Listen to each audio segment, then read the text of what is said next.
You guys asked for it, so here it is, the tour of my tackle box. Alright, so starting this little tour out, we're going to start with this and work our way over. So right here I've got two of my fly boxes. Generally you don't see fly boxes in bass fishing tackle box tours, and well, just general tackle box tours. Anyways, this is an Orvis medium-sized, double-sided, waterproof fly box filled with some of my favorite flies. I tied most of all of these, and these ones were bought. I put the bigger ones on this side and some of the smaller ones on this side. If you want to know more about fly fishing, let me know in the comments and I'll make some more videos talking about that. So that is just this little quick little one, and in this fly box here, which used to be my main one but now it's not because I got that new one. This is for some of my bigger flies like streamers and topwater poppers and mice and just generally larger flies. So moving on here, we've got this little tote, and inside this little box here is all of my soft plastics. I've got quite a few different ones in here, ranging from frogs to worms to craws to salamanders, swimmers, tube baits. You know, I've just got a lot of different soft plastics in here. I'm not very nitpicky about what I use. I just generally go with specific things most of the time. I love a 10-inch or a 12-inch, 10-inch chartreuse worm, stick bait kind of like this one, or a Senko crawl bait. This one just happens to be a Berkeley Havoc, and then Zoom salamanders, and of course my ribbit frogs. These are my absolute favorite soft plastic. If I had to choose one, that would be these. They just do such a great job for catching big bass. But anyways, I just kind of use this little tote to keep it organized. It's a little different from the last time I made a video, but I'm getting more soft plastics than I used to have. I used to carry most of them in here, but now I've just kind of got a hodgepodge of just random leftover tackle that I never use, and I just kind of leave it. I've got a couple boxes that I don't use, and you know, you never know, I might need it sometime. I'll be like, oh, I want to use that bait today or something, but that never really happens. So I just got this today, and I'm so happy that I did, because my old box that I used to use for all my hooks and sinkers and jigs and just smaller stuff like that, it was so beat up. It's right here, actually. Let me grab it. It's seen better days, so it was time to upgrade. And I'm glad I did, because this one's a lot skinnier than the other one. So inside here, well, we've got sinkers. So we got little split shots, bullet weights for Texas rigs, drop shot weights, shaky heads. Whoops.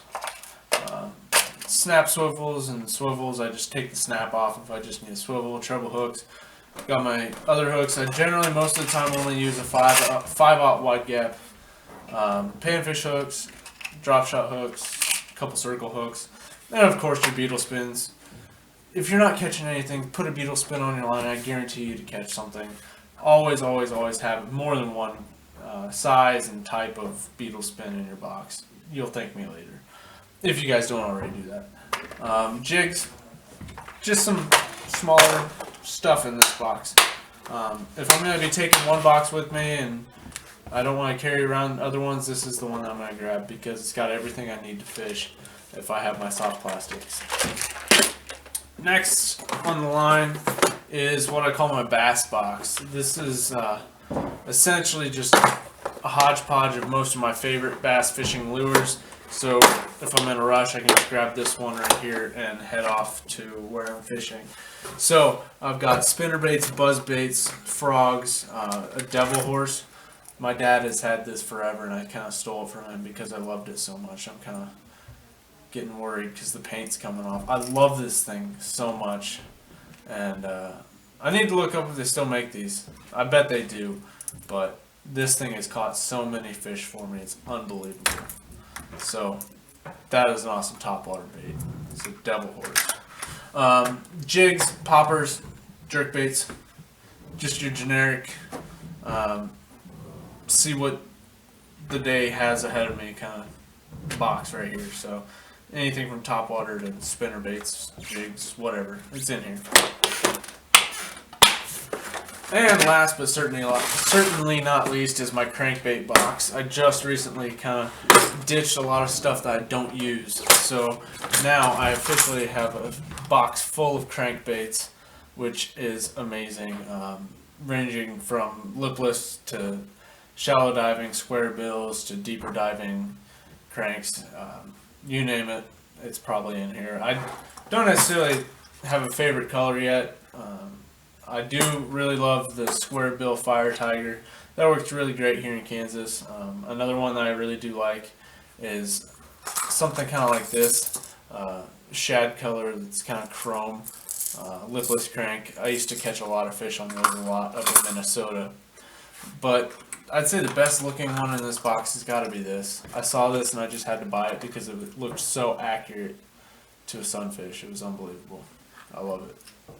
Haven't caught anything on it yet, but you know, it looks exactly like a sunfish, so I don't understand why it doesn't catch fish, but you know, fish are weird like that.